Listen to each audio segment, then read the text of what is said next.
আজকের টপিক হচ্ছে exception handling. Exception handling কথা থেকে আমরা বুঝতেই পারতেছি যে কোনো একটা এক্সেপশন হ্যান্ডলিং করব। এখন এক্সেপশন জিনিসটা কি? এক্সেপশন হচ্ছে বেসিক্যালি একটা অ্যাবনরমাল সিচুয়েশন।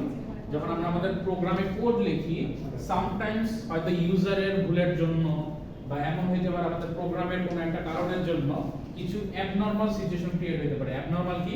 হয়তো সে কোনো একটা মনে করেন কোনো একটা ক্যালকুলেশনে গিয়ে একটা ভুল অ্যানসার দিয়ে দিল, যে অ্যানসারটা আপনার আসার কথা না, বা যে অ্যানসারটা বললে আপনাকে এরর চলে আসবে, এইরকম টাইপের। অর্থাৎ সিচুয়েশনটা নরমাল না, ক্যালকুলেশন করে যেটা আসতেছে বা আপনাকে হচ্ছে নরমালি যেভাবে যাওয়ার কথা ওইভাবে ওই ফ্লোতে যেতে পারতেছে না, ওই যে অ্যাবনরমাল সিচুয়েশনটা ক্রিয়েট হচ্ছে, তখন আমরা বলতেছি এটাকে এক্সেপশন। আর এই এক্সেপশনটা আমাদের হ্যান্ডেল করার জন্য যে প্রসেসগুলো আছে এগুলোই হচ্ছে বেসিক্যালি আমরা এই কনসেপ্টে শিখবো। সো আমরা একটু দেখি কি বলছে এক্সেপশন। Already বলে দিয়েছি abnormal condition, then বলতেছে an exception is an event that disrupts the normal flow of the program. So প্রোগ্রামের যে নরমাল ফ্লো, যে 1 by 1 সিকোয়েন্সে কাজ করে, এটাকে ডিস্টার্ব করে। সে ডিস্টার্ব করে হচ্ছে কি করে? প্রবলেম ক্রিয়েট করে, কোন একটা ফ্লোটা বন্ধ করে দেয় বা ফ্লোটাতে সে ইন্টারাপ্ট করে কোন একটা।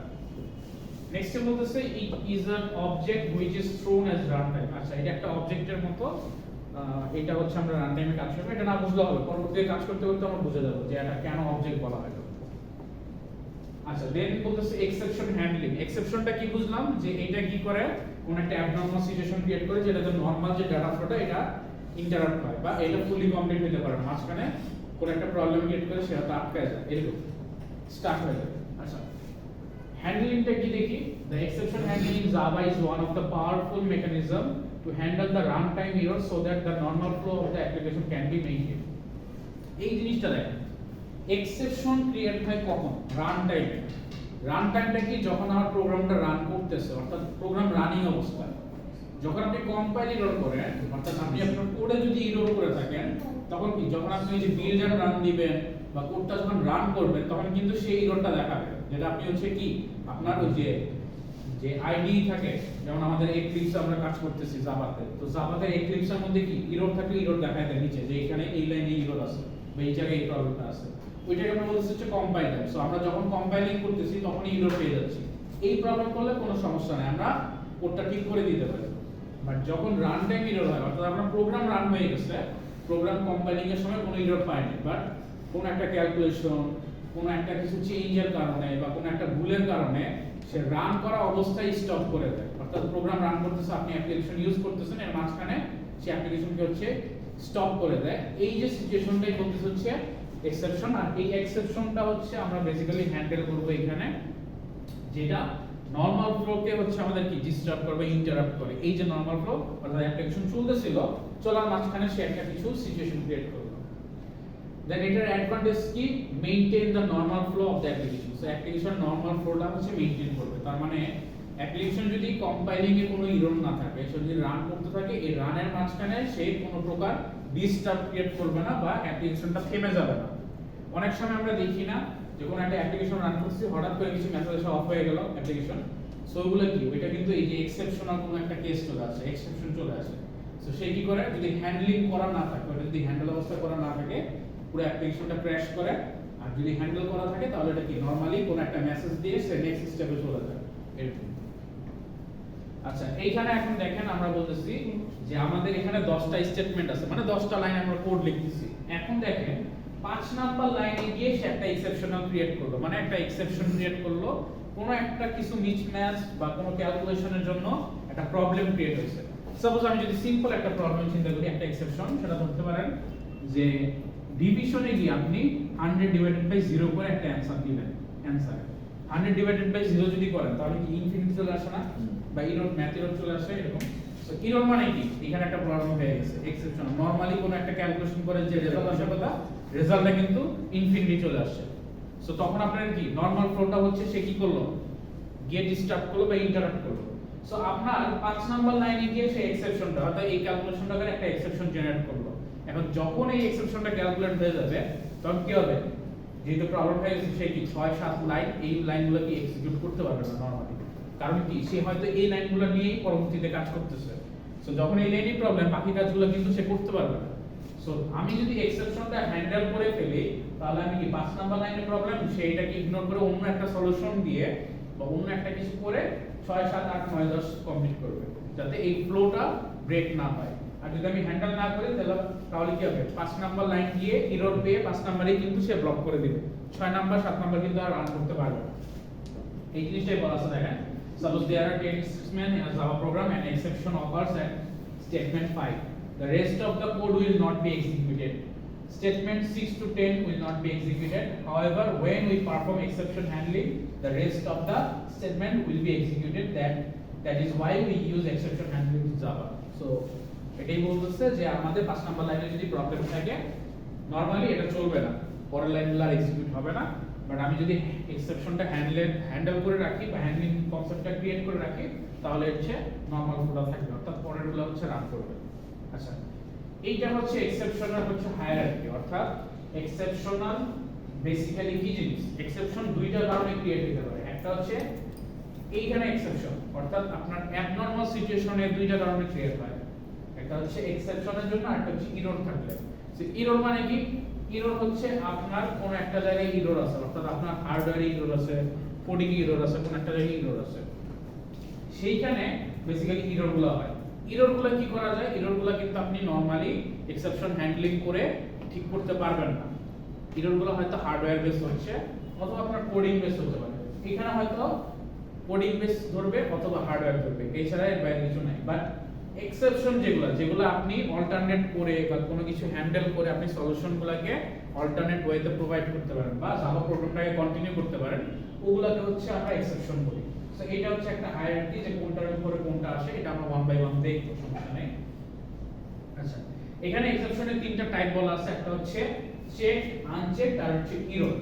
সো এখানে যদি আমি একটু চিন্তা করি, এখান থেকে আমরা দেখব চেক, আনচেক কোনগুলা আর এরর, এই তিনটা কনসেপ্ট হচ্ছে ডিভাইড করা আছে। এখন হচ্ছে চেক কোনগুলা, দেখেন the classes that directly inherit the throwable class except runtime exception and error are known as check. So এখানে বেসিক্যালি যে জিনিসটা বলতেছে, আমি যদি একটু চেক আর আনচেক এইখান থেকে দেখি, এই যে ফার্স্ট এরগুলা যেগুলো হচ্ছে আপনার ডিরেক্ট হচ্ছে গিয়ে রান টাইমের কথা বলতেছে, যে ডিরেক্ট হচ্ছে আপনি একদম ফার্স্টে যখন নিয়ে কাজ করবেন তখন এক্সেপশন দিবেন। সাপোজ আপনি যদি চিন্তা করেন যে আপনি কোন একটা কোড লিখলেন, কিন্তু কোডের হচ্ছে কি ক্লাসটা লিখলেন না, যেমন স্ক্যানার ক্লাসটা আপনি লিখলেন না, সো সে কি করবে, সে এসে কিন্তু একটা এক্সেপশন দিবে। এক্সেপশন হয়তো সে বলতে পারে ক্লাস নট ফাউন্ড এক্সেপশন, যে আপনি স্ক্যানার ক্লাসটা ইউজ করছেন ইনপুট নেওয়ার জন্য, কিন্তু স্ক্যানার ক্লাসটা ইম্পোর্ট করেন না বা আপনি নিয়ে আসেন না, তখন কি করবে, ক্লাস নট ফাউন্ড দিবে। সো এটা হচ্ছে চেক, যেগুলো হচ্ছে আপনার কোডের ফার্স্টেই হচ্ছে গিয়ে প্রবলেম ক্রিয়েট করবে, অর্থাৎ স্টার্টিং এই করতে দিবে না। আর এইটা কি, আপনার কোডটা রান হয়ে গেছে, কোনো প্রবলেম পায় নাই, রান টাইমে গিয়ে সে হচ্ছে কিছু এক্সেপশন হয়, ক্যালকুলেশনের জন্য হইতে পারে, মেমরি স্পেসের জন্য হইতে পারে, আরো বিভিন্ন কারণে হইতে পারে, আমরা ওয়ান বাই ওয়ান দেখব। সো এই যে এক্সেপশনগুলো যেগুলো হচ্ছে প্রথমেই ক্রিয়েট হয়ে যাচ্ছে, সেগুলোকে বলা হচ্ছে চেক, কারণ এগুলো আপনি চেকিং করতে পারেন, চেক করে ঠিক করতে পারেন, অর্থাৎ যখনই প্রবলেম আসতেছে আপনি বুঝে গেলেন ওকে ফাইন, ক্লাস তো পাচ্ছে না, আমি চেক করে ঠিক করে দিই। এখানে দেখেন এসকিউএল এক্সেপশন বলতেছে। এসকিউএল এক্সেপশন হচ্ছে ডাটাবেসের সাথে যদি আমরা কানেকশন করি আমাদের কোডে, জাভা কোডে, ওই ডাটাবেস কানেকশন করার জন্য আমাদের হচ্ছে এসকিউএল এর একটা কমান্ড লিখতে হয়, এসকিউএল এর লাইব্রেরি নিয়ে আসতে হয়। এখন ওই এসকিউএল কমান্ড করে সে যখন কানেকশনটা করতে পারে তখন এটা কমপ্লিট হয়ে যায়। যদি কানেকশন ক্রিয়েট করতে না পারে তখন হচ্ছে সে কি করে, এসকিউএল এক্সেপশনটা হচ্ছে জেনারেট করে, এসকিউএল এর এক্সেপশন একটা জেনারেট হয়। এইটা কি, প্রথমেই যখন কানেকশনটা ক্রিয়েট করতে পারবে না, আপনি যখন রান করবেন, যখনই কানেকশন ক্রিয়েট করবে না, সে কিন্তু একটা এক্সেপশন দিয়ে দিবে। বাট আপনি যদি ওই জিনিসটাকে সলভ করে ফেলেন, অর্থাৎ আপনি যদি এক্সেপশনটা ঠিকঠাক করে ফেলেন, করে দিয়ে কানেকশনটা যদি কমপ্লিট করে ফেলেন, তাহলে কিন্তু আপনি কোড রান করার প্রথমে এটা ঠিক করে ফেলতে পারতেছেন। তারপরে দেখেন যেটা বললাম ইনপুট আউটপুট এক্সেপশন, আপনি কোনো একটা ইনপুট নিচ্ছেন, অর্থাৎ একটা ফাইল থেকে ইনপুট নিচ্ছেন, ফাইলটাই নাই, সো আপনি ইনপুট নেবেন কিভাবে ফাইল থেকে, বা আপনি একটা আউটপুট দিতে যাচ্ছেন একটা কোনো একটা লোকেশনে, ওই লোকেশনটাই ক্রিয়েট করা নাই, সো লোকেশনে আউটপুট দিবেন কিভাবে, তখন যে এক্সেপশনগুলো জেনারেট হবে তখন হচ্ছে আইও এক্সেপশন, ইনপুট আউটপুট এক্সেপশন, এটা বলতেছি। এই এক্সেপশনগুলো বেসিক্যালি কি বলতেছে দেখেন, একটা থ্রোয়েবল ক্লাস আছে, এই ক্লাসটা আমরা পরবর্তীতে দেখব, এই ক্লাস দিয়ে আমরা হ্যান্ডেল করতে পারবো, কিন্তু এটা কি রান টাইম এক্সেপশন হবে না, রান টাইম এক্সেপশন হবে না। আর এইখানে একটা বলছে ইরর। ইররটাও হচ্ছে আমাদের অ্যাকচুয়ালি চেকড এক্সেপশন। ইররগুলো কি কি? এই যে এখানে যদি চিন্তা করি এই যেগুলো, এই সবগুলাই আমি বেসিক্যালি হচ্ছে প্রোগ্রাম স্টার্টিং এর সময় ধরতে পারবো। প্রোগ্রাম যখন আমি রান করব তখনই আমি ধরতে পারবো। ইররগুলো কি চিন্তা করি? Stack overflow error. আপনি যে মেমোরিতে কাজ করেন, মেমোরিতে এরকম হচ্ছে অনেকগুলো ডিভাইড থাকে, এরকম ডিভাইড করে কাজ করে, এগুলোর প্রতিটা লোকেশন আছে, এটাকে কাইন্ড অফ হচ্ছে একটা স্ট্যাক বলে। এই স্ট্যাক যদি ওভারফ্লো হয়ে যায়, অর্থাৎ আপনার মেমোরিতে আপনি কাজ করতেছেন, এটা একটা স্ট্যাকের মধ্যে রাখতেছে, রেখে নিয়ে কাজ করতেছে, এই স্ট্যাকটা যদি ফুল হয়ে যায় তখন এটাকে আমরা বলি ওভারফ্লো। সো এই ওভারফ্লো যদি হয়ে যায় তখন সে একটা হচ্ছে এক্সেপশন দেয়। সো আপনি যদি এমন কোন একটা প্রোগ্রাম রান করেন যেটা খুবই বেশি জায়গা নিচ্ছে, তখন হচ্ছে আমাদের কি হয়, এই স্ট্যাকটা ওভারফ্লো হয়ে যায়। নেক্সট হচ্ছে ভার্চুয়াল মেশিন। ওই যে ভার্চুয়াল মেশিন মানে আপনার কোডে প্রবলেম, কম্পাইল করতে গিয়ে এরর পাচ্ছে, সো এটা হচ্ছে ভার্চুয়াল মেশিন। অর্থাৎ জাভা যে ভার্চুয়াল মেশিন ইউজ করি আমরা, জাভা এনভায়রনমেন্ট, এটা একটা ভার্চুয়াল মেশিন ইউজ করে যখন কোডে এরর থাকে তখন প্রবলেম হয়। আরেকটা আছে out of memory. Out of memory বলতে কি বোঝাচ্ছে? যে আপনার মেমোরির মধ্যে এটা সেট করা পসিবলই না। একটা হচ্ছে স্ট্যাক, স্ট্যাক কিন্তু মেমোরি না, সো একটু ডিফারেন্ট রাখবেন। স্ট্যাকটা হচ্ছে আমরা একটা জায়গায় রেখে নিয়ে তারপরে কাজ করতেছি, ওইটা যদি হয় আউট অফ মেমোরি হচ্ছে মেমোরি থেকে হচ্ছে বেশি হয়ে গেছে, অর্থাৎ প্রোগ্রাম আপনি রান করছেন, প্রোগ্রামটা হচ্ছে 2 জিবি, আপনার মেমোরি আছে হচ্ছে 1 জিবি, সো প্রোগ্রাম আছে হচ্ছে 2 জিবি, সো সে কি করলো, মেমোরি পাচ্ছে না, so out of memory exception দিয়ে দিবে যে মেমোরি আমি ইউজ করতে পারতেছি না, আউট অফ হয়ে গেছে। আচ্ছা, এইটা হচ্ছে এই পর্যন্ত এরর। এই সবগুলাই কি আপনি প্রোগ্রাম ফার্স্টে রান করলেই বুঝে যাবেন। যেমন আপনাদের যদি একটা গেম ইনস্টল করেন, গেমে লেখা থাকে কি মিনিমাম রিকোয়ারমেন্টস 8 জিবি, বাট আপনার র‍্যাম হচ্ছে 4 জিবি, সো যখন রান করতে যাবেন সে কিন্তু ফার্স্টেই স্টার্ট হওয়ার সময় একটা পপআপ দিয়ে বলবে যে মেমোরি নাই বা স্পেস প্রবলেম বা কোনো একটা প্রবলেম এরর দিবে, রান করতে পারতেছে না, সেটা কি প্রথমেই পাবে। ভার্চুয়াল ব্যালেন্স স্ট্যাকও বুঝতে হবে। আচ্ছা, এইটুকুর মধ্যে কোশ্চেন আছে কারো চ্যাপ্টারের মধ্যে? এখন আসি হচ্ছে আনচেকগুলা। আনচেকগুলা কি কি? Unchecked the classes that inherit the runtime exception are known as unchecked exception. তার মানে রানটাইম, রানিং অবস্থায় যে এক্সেপশন গুলো হয়, আমার প্রোগ্রাম রান হয়ে গেছে বাট এর মাঝখানে হয়তো কিছু এক্সেপশন চলে আসছে, এগুলো হচ্ছে আমরা কি বলতে পারি, আনচেক। অর্থাৎ এগুলো আমি নরমালি চেক করে খুঁজে পেতে নাও পারি, হয়তো এমন কেসেস যেগুলো হচ্ছে সাপোজ এই জিনিসটা আমি হয়তো ইউজারের কাছ থেকে n এর ভ্যালুটা নেই, নিয়ে আমি হয়তো স্ক্যান করে নেই, এটা আমি লিখলাম না, ইনপুট নেই, ইউজার ইনপুট নিয়ে তারপর হয়তো আমি কোন একটা নাম্বারকে, হয়তো একটা নাম্বার আছে 50, এটাকে n দিয়ে ডিভাইড করি।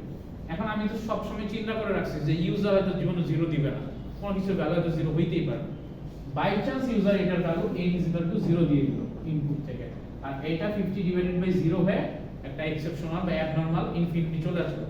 সে কি করলো, রান টাইমে করলো না, অর্থাৎ ক্যালকুলেশন যখন করতেছে, ইনপুট দিচ্ছি তখন করতেছে না, প্রোগ্রামটা অলরেডি রান হয়ে গেছে না, সো এই জন্য এটাকে বলতেছে রান টাইম। সো যখন আমার রানিং অবস্থায় হচ্ছে রান টাইমের সময় এক্সেপশন হবে, এটাকে আমরা বলছি রান টাইম এক্সেপশন বলছি, আর এটা অলসো হচ্ছে আনচেকড এক্সেপশনও বলা হয়। আর লাস্ট আরেকটা বলছি এরর। আচ্ছা, এইখানে এরর আর হচ্ছে চেকটার মধ্যে হচ্ছে আচ্ছা আমি মনে হয় একটু অন্যটা বলে ফেলছি। চেকটার মধ্যে শুধুমাত্র হচ্ছে এই পাশেরটা, এটা হচ্ছে চেক, এই তিনটা, এইটা হচ্ছে এরর, আর এইটা হচ্ছে রান টাইম এক্সেপশন, মানে এটা হচ্ছে আনচেক। চেক এই তিনটা, তারপরে এরর হচ্ছে এই তিনটা, আর এইগুলো হচ্ছে সবগুলো হচ্ছে আনচেক। এররগুলো হচ্ছে বাদ দেওয়া। যত প্রকার এরর দেখাবে সব এক্সেপশনের হিসেবে চিন্তা করব। এররগুলো হচ্ছে, আচ্ছা এখানে একটু ডিফারেন্সটা বলি, আমি একটু মিসম্যাচ করে বলছি আপনাকে, এররটা একসাথে পড়াই দিচ্ছি, এররটা একটু আলাদা। এরর জিনিসটা কি, এরর যদি থাকে আপনার কোড আপনি কখনো অনই করতে পারবেন না, এটা হচ্ছে হার্ডওয়্যারের জন্য প্রবলেমটা হয়। যেমন চিন্তা করেন, এরর ইজ রিকভারেবল, তার মানে এররটা আপনি রিকভার করতে পারবেন না কখনোই। কখনোই কেন করতে পারবেন না, একটু পরে বলছি। যে এইটা যদি আপনি চেঞ্জ না করেন বা আপনি যদি হচ্ছে ক্যাপাসিটি না বাড়ান, তাহলে হচ্ছে আপনি এটাকে কন্ট্রোল করতে পারবেন না। Some of example errors are out of memory error, virtual machine আর অ্যাসারশন এরর। আচ্ছা, এখন আসি হচ্ছে গিয়ে এই তিনটা। আচ্ছা, ফার্স্টে বুঝেন, এটা হচ্ছে চেক, এগুলো হচ্ছে আনচেক, আর এটা হচ্ছে এরর। চেক জিনিসটাকে আপনি কোডিং যখন করবেন তখন আপনি চেক করতে পারতেছেন। এরর জিনিসটা কেন, চেকটা ঠিক একটু আলাদা, দুইটা সেম কনসেপ্টে রাখে, বাট আলাদা কেন, এই জিনিসটা আপনি কখনোই মানে ঠিক করতে পারবেন না। কেন ঠিক করতে পারবেন না, কারণ আপনি একটা প্রোগ্রাম রান করছেন, এই প্রোগ্রামটা যদি রান করতে চান মেমরি আপনাকে বাড়াইতেই হবে। আপনি এটা কিন্তু মেমরি বাড়ানো ছাড়া কখনো চেঞ্জ করতে পারবেন না, অর্থাৎ হার্ডওয়্যার চেঞ্জ না করলে আপনি এটা রান করতে পারবেন না। সো এটা কি পসিবল না। ভার্চুয়াল মেশিন যদি এরর হয়, এখানে আরেকটা বলছে যে আপনার কোডিং এ এরর, আবার প্লাস হচ্ছে ভার্চুয়াল মেশিনের কিছু আমাদের হচ্ছে মডেল ভার্সন নাম্বার থাকে, এই ভার্সন নাম্বারেও যদি প্রবলেম থাকে ভার্সনিং এ, তাহলে ওই কোডটা রান করবে না। সো এইখানেও কিন্তু আরেকটা এরর আছে। সো এইটা আপনি কি করতে হবে, ভার্চুয়াল মেশিনটা আপডেট করতে হবে। আপডেট না করলে আপনি কাজ করতে পারবেন না। অর্থাৎ আপনি কোডিং করে রাখছেন, এই যে হ্যালো স্যার আমরা হচ্ছে প্রজেক্ট স্টার্ট করতে সময় যে জেডিকি 20 থাকে বলে নিতাম যে সেকেন্ড অপশনটা ক্লিক করবেন, ওইটা হচ্ছে আমাদের মেশিনের ভার্চুয়াল মেশিনের একটা ভার্সন থাকে, আমরা মেবি 20 পয়েন্ট সামথিং ইউজ করি, 20.1 পয়েন্ট সামথিং থেকে ইউজ করি একদম ফার্স্ট যখন প্রজেক্ট করি ল্যাবে, ঠিক আছে। সো ওই মেশিনের সাথে যদি আমার কোডের মিসম্যাচ থাকে তখন সে কি করবে, এই এররটা দেখা দিবে। সো ওই মেশিন যত আমি ভার্সন ইউজ করতেছি আমার কোডিংও সেম ভার্সনে হইতে হবে, ডিফারেন্ট হলে এই ভার্চুয়াল মেশিন আপডেট করা ছাড়া আমি কখনোই কোড ঠিক করতে পারবো না বা রান করতে পারবো না। আর স্ট্যাক ওভারফ্লো তো বলছিলাম যে স্ট্যাক ফুল হয়ে গেলে, এখন এই স্ট্যাক ফুল হবে কিভাবে, আপনি যদি মেমরি স্পেস বাড়ান, যদি জায়গা বাড়ান তখনই হচ্ছে পসিবল, প্রসেসরের থেকে যদি জায়গা বাড়ান, এছাড়া কিন্তু পসিবল না যদি আপনি সেম কোডটা রান করেন বা সেম প্রোগ্রামটা রান করেন।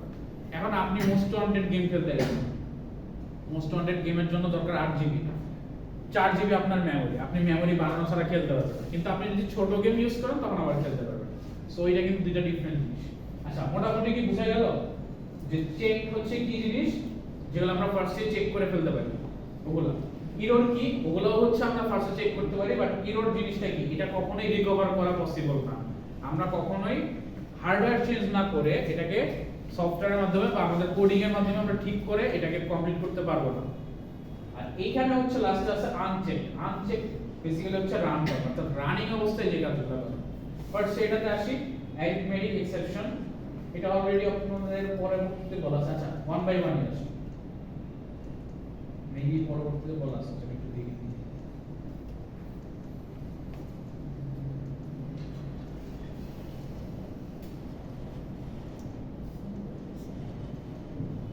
আচ্ছা হ্যাঁ, এগুলো পরবর্তীতে একটু বলা আছে, তারপর হচ্ছে আমরা একটু চেক করি।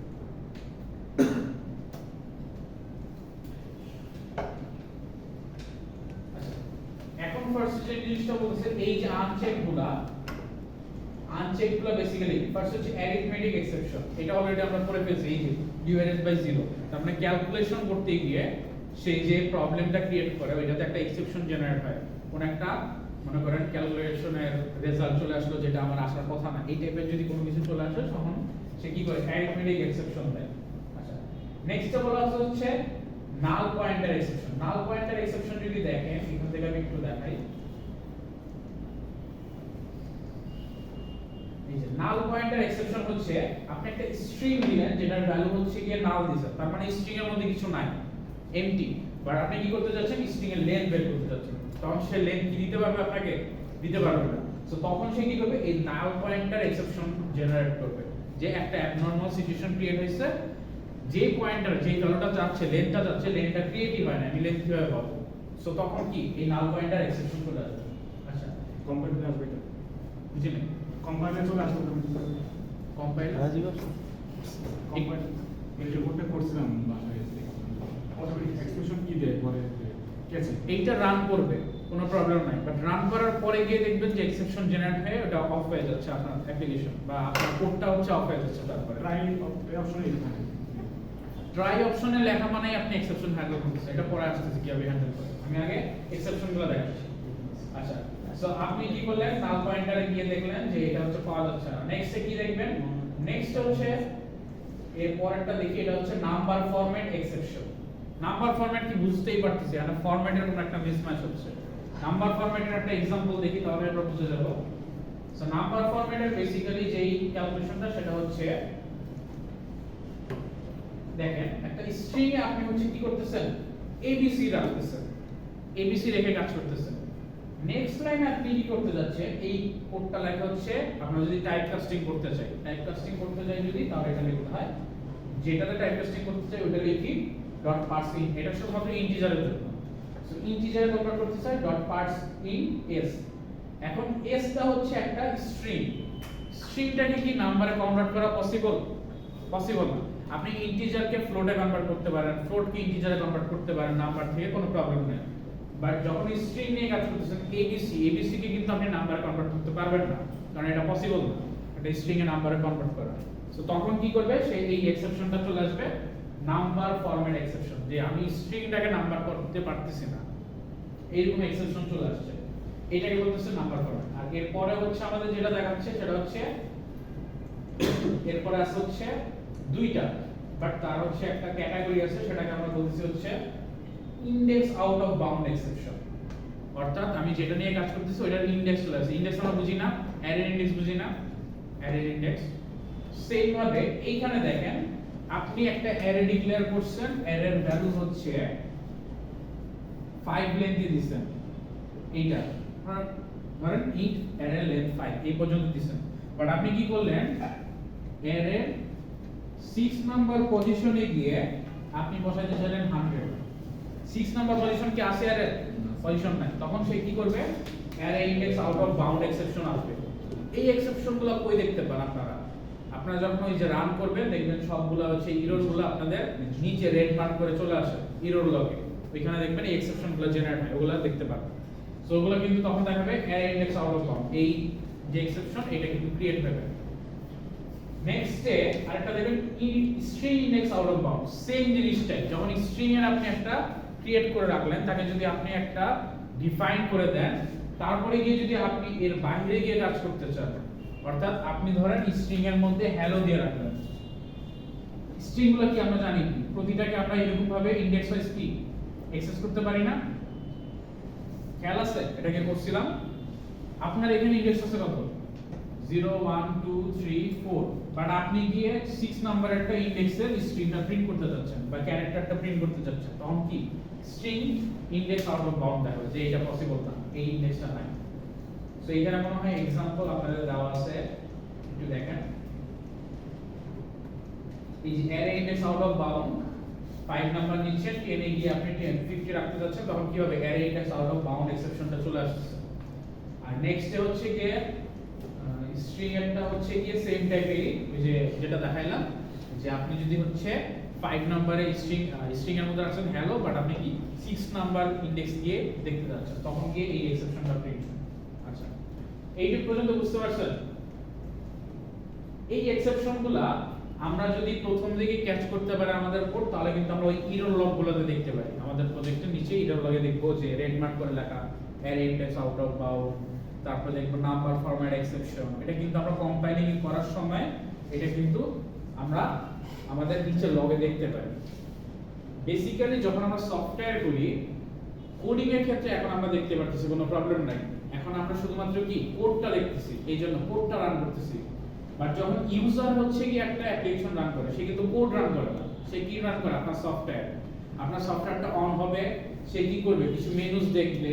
আপনারা যখন ডিজাইন করবে জাভা প্রজেক্ট, তখন দেখবে কিছু বাটন থাকবে, এরকম বাটন থাকবে, ডিজাইন আসবে, তার মানে অ্যাপ্লিকেশন অলরেডি রান হয়ে গেছে। বাট আপনি হয়তো এইখানে একটা বাটন রাখছেন, যেই বাটনটা হয়তো একটা স্ট্রিং ক্যালকুলেট করে, বাট তার আগে স্ট্রিংটা ইনপুট নিতে হবে। আপনি ইনপুট না নিয়ে ফার্স্টে বাটন দিলেন, স্ট্রিং এর লেন্থ বের করার বাটনে প্রেস করে দিলেন, তখন সে কি করবে, ওই যে নাল পয়েন্টার এক্সেপশন জেনারেট করবে। এখন যদি নরমালি আপনার প্রোগ্রাম হইতো, আপনি যদি ওই যে কনসোল যখন ক্রিয়েট করেন, অলরেডি কনসোল কি হয়ে গেছে না, কনসোল যখন এসে যায় তার মানে কি আপনার অ্যাপ্লিকেশন রান হয়ে গেছে, বুঝতে পারছেন? আপনি যখন প্রোগ্রাম রান করেন, কোন একটা কিছু ইনপুট দেওয়ার জন্য কনসোলে যান বা কনসোলে রেজাল্ট দেখেন, কনসোল চলে আসা মানে আপনার প্রোগ্রাম রান হয়ে গেছে। সেইখানে হয়তো আপনি কোডে এরর দেখতে পাচ্ছেন, বাট যখন ইউজার এরকম একটা অপশন দেখে, সে যখন একটা ক্লিক করবে, তখন সে কিন্তু নাল পয়েন্টারটা দেখতে পাবে না, কারণ সে কি কোড দেখতে পায়, কোড দেখতে পায় না, সে জাস্ট একটা ইন্টারফেস দেখতে চায়। যখন ক্লিক করবে তখন দেখবে হয় এটা হ্যাং করবে বা ক্র্যাশ হয়ে অফ হয়ে যাবে। কারণ কি, এই যে কনসেপ্টটা ক্রিয়েট করা হয় না, এটা একটা কি অ্যাবনরমাল সিচুয়েশন ক্রিয়েট করতেছে। সো সে কি করবে, ক্র্যাশ করবে, অ্যাপ্লিকেশনটা ক্র্যাশ করে বন্ধ হয়ে যাবে। তখন আমরা কি বলবো, ধর এই অ্যাপ্লিকেশন ভালো না, এর মধ্যে বাগ আছে। সো এই এক্সেপশন হ্যান্ডলিং এর মাধ্যমে কিন্তু এই নরমাল ফ্লো গুলোকে হচ্ছে আমরা কন্টিনিউ করতে পারি, আদারওয়াইজ কিন্তু আমাদের অ্যাপ্লিকেশন এইভাবে অফ হয়ে যাবে।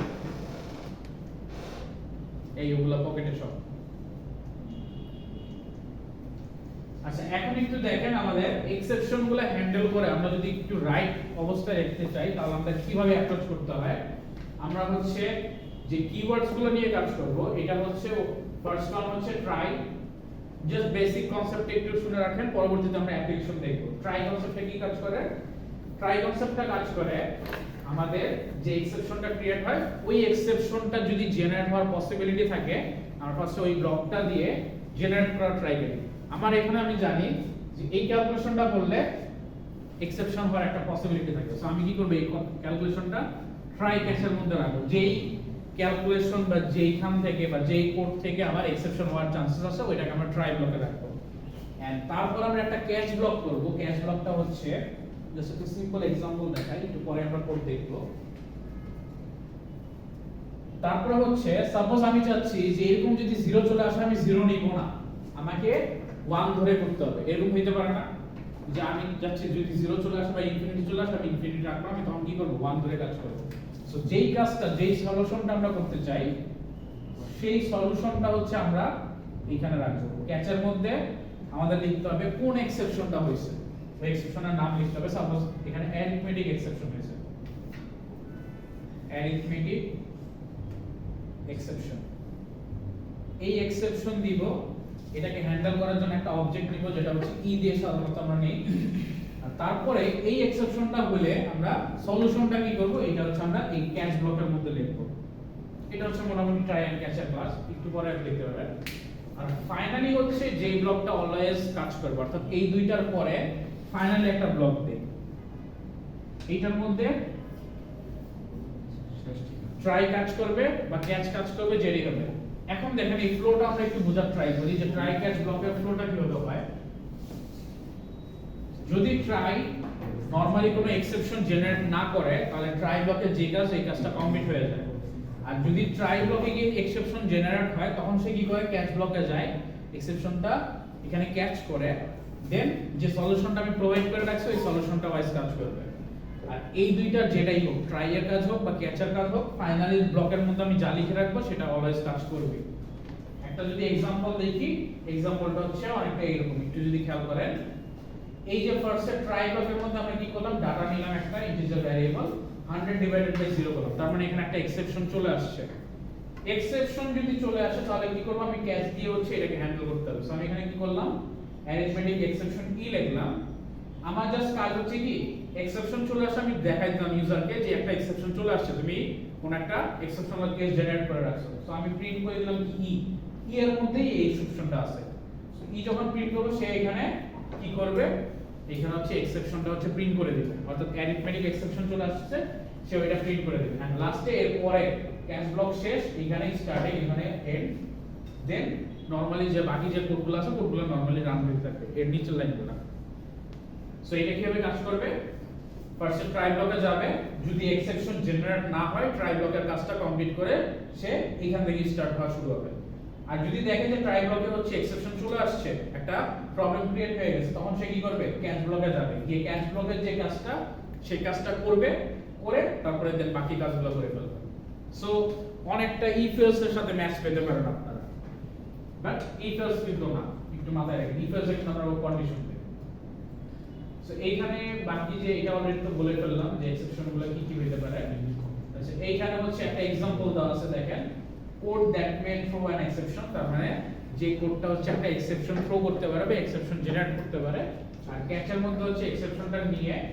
রেফারেন্সটা আমরা অলওয়েজ ম্যাক্সিমাম ই লিখি ইটা দিব দেন যে কাজটা আমরা কাজ করতে চাই সেটা আর এখানে ফাইনালি ব্লকটা দেওয়া আছে যে ট্রাই এর কাজ হোক বা ক্যাচের কাজ হোক ফাইনালি যেটা থাকবে ওই ব্লকের মধ্যে এই কাজটা হবে স্যার তবে কোড করার সময় তো আমরা ট্রাই আর ক্যাচ অটোমেটিক আগে দিয়ে নিব কারণ আমরা তো জানি না এখানে রান টাইম এখন আপনার যদি মনে হয় এখন একটা ভালো কোশ্চেন কোশ্চেন যে আমি কিভাবে বুঝবো নরমালি আমরা যখন সফটওয়্যার ডেভেলপার কোম্পানিগুলোতে কাজ করি সফটওয়্যার ডেভেলপার কোম্পানিগুলো এরকম ভাবেই কাজ করে যে প্রতিটা স্টেপে তারা ট্রাই ক্যাচ ইউজ করে যে এখান থেকে যদি কোনো এক্সেপশন আসে সাপোজ আপনি আপনার কোড করছেন আপনি এই কোডটাতে জানেন যে আমি সাপোজ এইখানে 50 ডিভাইডেড বাই n করব n এর ভ্যালু ইউজার ইনপুট দিবে এখন আপনি কিন্তু বুঝে গেছেন যে n কিন্তু বাই চান্স 0 দিয়ে দিতে পারে সো আপনি কি করবেন এখানে একটা ট্রাই করবেন ট্রাই ক্যাশের মধ্যে রাখবেন এখানে হয়তো দিলেন int n is equal to হয়তো sc ডট নেক্সট ইন দিলাম, আমি আর ওই পুরোটা লিখলাম না, জাস্ট এই ইনপুটের লাইনটা লিখলাম, আর কিন্তু লাইন আছে এটা কিন্তু ভুলে যাবেন। এটারে কি করলাম, হয়তো n is equal to 50 divided by n করলাম, এরকম রাখলাম। এখন n এর ভ্যালু যদি কেউ ভুলে 0 দিয়ে দেয় তাহলে এক্সেপশন জেনারেট হয়ে যাবে, আর যদি না দেয় তাহলে হবে। সো এই জিনিসটা আমারই মাথায় রাখতে হবে যে এখানে কি এক্সেপশন জেনারেট হবে কি হবে না। সো ডেভেলপার বা যে সফটওয়্যারটা ক্রিয়েট করবে বা যে কোডিংটা করবে তার মাথায় রাখতে হবে এই জিনিসটা যে এইখান থেকে কি এক্সেপশন জেনারেট হইতে পারে কিনা। আমরা যখন এই সফটওয়্যার কোম্পানিতে বা যখন অ্যাপ্লিকেশন আমরা বিল্ড করি তখন আমরা ওইভাবেই হচ্ছে প্রোগ্রামগুলো করি, যে আমরা দেখতেছি যে এইখানে একটা এক্সেপশন ক্রিয়েট হওয়ার চান্সেস আছে। সো আমি এই এক্সেপশনটা যদি ক্রিয়েট না হয় এই কারণে আমি ট্রাই ক্যাচটা ইউজ করে রাখি। সো এখান থেকে কিন্তু আমরা এক্সেপশন দেখতে পাই। আচ্ছা, ট্রাই ব্লকের কাজ কি দেখি, এটা অলরেডি বলে ফেলেছি, তারপর একটু দেখি।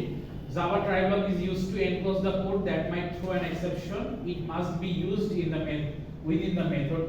So আপনি যে জিনিসটা বলতেছে যে আমি যখন ট্রাই ব্লকের কাজ করব এটা কোন একটা এক্সেপশন দিতে পারে এরকম একটা কোডকে আমি হচ্ছে এই ব্লকের মধ্যে রাখবো। আর এটা কি মেথডের মধ্যে বলতে বোঝাচ্ছে এই ব্লকের মধ্যেই রাখতে হবে, ট্রাই ব্লকের মধ্যেই যে কাজগুলো এটা রাখতে হবে।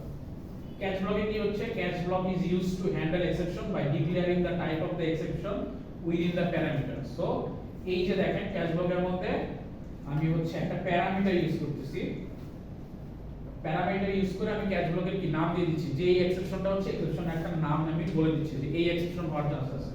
সো এটাকে আমরা প্যারামিটারের মধ্যে রাখতেছি। সো এই প্যারামিটারের মধ্যে রাখবো, এগুলো কিন্তু একটু মেথডের মতো কাজ করে। সো প্যারামিটার আমি বলে দিচ্ছি কি যে কি এক্সেপশন কাজ করতেছে এটা ডিক্লেয়ার করে দিচ্ছি, and the declare exception must be the parent class exception or the generated exception type। এখানে একটা কথা বলছে যে ডিক্লেয়ার করব যে এক্সেপশনটা এটা অবশ্যই এই এক্সেপশনগুলোর মধ্যে হইতে হবে, অর্থাৎ যে এক্সেপশনগুলো আমাদের জাভাতে আছে। জাভার মধ্যে কি এক্সেপশন আছে অলরেডি আমরা হায়ারার্কি দেখছি না, চেক কনফিগারেশন, এই যে এইগুলাই বেসিক্যালি হচ্ছে আমরা দেখতে পাই। এইগুলো তো বললাম যে ফার্স্টে থাকবে। সো এই যে এক্সেপশনগুলো এই এক্সেপশনগুলাই হইতে পারে, অর্থাৎ এই যে ফার্স্ট থেকে input output SQL class arithmetic নাম number index array index string index এইগুলো কিন্তু এক্সেপশন হতে পারে। সো এইগুলোকে আমরা আবার একটা এক্সেপশন ক্লাসের মধ্যে পাই জাভা প্রোগ্রামিং ল্যাঙ্গুয়েজে। ওই কথাটা এটাই বলছে যে যেই এক্সেপশনগুলো আছে এগুলা এই এক্সেপশনগুলোর মধ্যেই হইতে হবে, অর্থাৎ এই ক্লাসের মধ্যেই হবে, এর বাইরে যাতে না হয়, অর্থাৎ জাভার এক্সেপশনের বাইরে যাতে না হয়।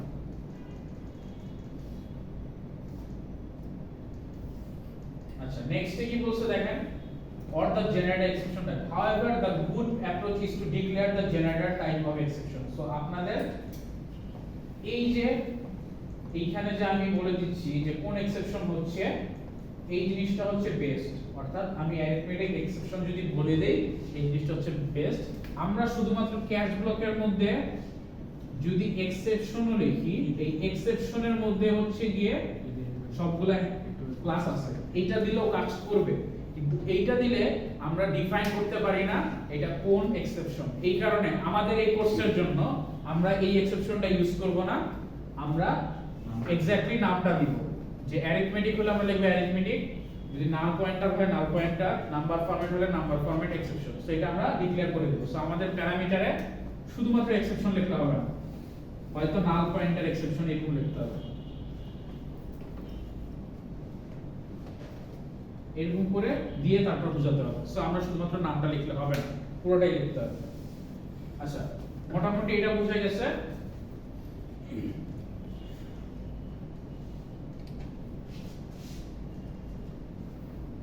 সো এইখানে আমাদের জাস্ট ওই সেম জিনিসটা কনসেপ্টে একটু ডায়াগ্রাম আকারে দেওয়া আছে যে কিভাবে ওয়ার্কিং ফ্লোটা কাজ করতেছে। একটা ডাটা নিচ্ছি 10 ডিভাইডেড বাই 0 করতেছি, an object exception class is thrown। so exception হচ্ছে কিনা অবজেক্টে দিয়ে আমি চেক করতেছি ট্রাই ব্লকের মাধ্যমে। এক্সেপশন যদি হয়, হ্যান্ডেল যদি হয়, তার মানে কি rest of the code execute হবে, তার মানে ক্যাচ ব্লকে যাবে, গিয়ে ক্যাচ ব্লকে কোনো একটা কাজ করে তার পরের কোডগুলো এক্সিকিউশন হওয়া শুরু করবে। আর যদি হ্যান্ডেল করা না হয় তাহলে কি হবে, প্রিন্ট করে দিবে, এক্সেপশন চলে আসবে, কোন একটা ডিটেইলস দিবে, অথবা সে কি করতে পারে প্রোগ্রাম টার্মিনেট করে দিতে পারে, অর্থাৎ ক্র্যাশ হয়ে যেতে পারে। সো তিনটা জিনিস হতে পারে, সে হয়তো প্রিন্ট করে দিছে কিছু একটা আর এটা কি হতে পারে স্ট্যাক টেস্ট করে দিছে যে এখানে প্রবলেম আছে বা এই জায়গায় 100 এত নাম্বার লাইনে বা 110 নাম্বার লাইনে একটা প্রবলেম, এটা আপনার অ্যাপ্লিকেশনে করে দিচ্ছে। অথবা কি করতে পারে পুরো প্রোগ্রামটাই ক্লোজ করে দিতে পারে। তিনটা জিনিস হইতে পারে। আচ্ছা এইখানে একটা সলিউশন দেওয়া আছে, এটা আমরা অলরেডি আমরা দেখে ফেলছি। 50 ডিভাইডেড বাই 0 করা হয়েছে। তারপর হচ্ছে কি এইখানে বলতেছে হ্যাঁ এই যে দেখেন যখন আমরা আউটপুটের এইখানে এই যে ট্রাই এর মধ্যে যদি একটা এরর হয় সেই এক্সেপশনটা ক্রিয়েট করলে ক্যাচ ব্লকে চলে যায়। ক্যাচ ব্লকে গিয়ে আমরা এটা হচ্ছে ক্যাচ করলাম আর এই ক্যাচ যে এরর এক্সেপশনটা এটাই হচ্ছে প্রিন্ট করে দিলাম। সো প্রিন্ট হলে কি দেখেন Java language dot arithmetic exception. So arithmetic exception কিন্তু আপনার যে এক্সেপশনটা জেনারেট হয়েছিল ওইটাই, সো ওইটা কিন্তু প্রিন্ট হয়ে গেল। জাস্ট লেখাটা কিন্তু এইভাবে প্রিন্ট হয়ে যাবে। কি কারণ হচ্ছে ডিভাইডেড বাই 0। সো এইটাই হচ্ছে প্রিন্ট হবে। সো এক্সেপশনগুলো কিন্তু আপনি জেনারেট করে দেখতে পারেন। জাস্ট এটা একটা সলিউশন দেওয়া এক্সেপশন। নেক্সট যদি দেখেন অ্যারে ইনডেক্স আউট অফ বাউন্ডার করেন। সো অ্যারে আছে 1357, আপনি কি করলেন 10 নাম্বার অ্যারে প্রিন্ট করতে যাচ্ছেন। So array index out of bound চলে আসবে। সো এটা একটা থ্রো করতে পারে এক্সেপশন। সো এটাকে আমি ট্রাই ব্লকে রাখবো আর ক্যাচ ব্লকে কি করলাম array index out of bound এক্সেপশনটা আসতে পারে, এরর প্রবলেম। সো আমার মাথায় রাখতে হবে যে এই এক্সেপশনটা আসতে পারে। সো এটা আমি বসালাম এন্ড ওইটাই প্রিন্ট করে দিলাম। সো এখান থেকে দেখতেছি জেনারেট হচ্ছে। সো সে কি করবে ক্যাচ ব্লকে যাবে, যে এক্সেপশনটা আমি হচ্ছে ক্যাচ করলাম ওই এক্সেপশনটা প্রিন্ট করে দিচ্ছি। সো সে প্রিন্ট করতেছে কি java.language.arrayIndexOut.exception টু দিয়ে 10 বুঝাচ্ছে। কেন হচ্ছে? কারণ আমি 10 ইন্ডেক্সটা প্রিন্ট করতে যাচ্ছি। সো 10 এর জন্য প্রবলেমটা হচ্ছে। সো এটা হচ্ছে দিয়ে দাও এন্ড দেন ক্যাচ ব্লক শেষ, তারপরে কোডগুলো রান হবে। বুঝতে পারছেন? ফাইনাল ফাংশন ফাইনালি একটু পরে আসবো আমরা। ফাইনালিটা হচ্ছে এর পরে কি দেখবো, এই স্টেপগুলো করার পরে আরো আছে। দেন হচ্ছে ফাইনালি ব্লকটা হবে। এই যে এখানে ফাইনালি ব্লকের কাজ আছে। ঠিক আছে, আজকে আমরা এই পর্যন্তই রাখবো এক্সেপশন। নেক্সট হচ্ছে এরপর থেকে দেখবো। সো এইটুকু আর কোনো কোশ্চেন আছে? আচ্ছা ঠিক আছে, অফ করে রাখুন।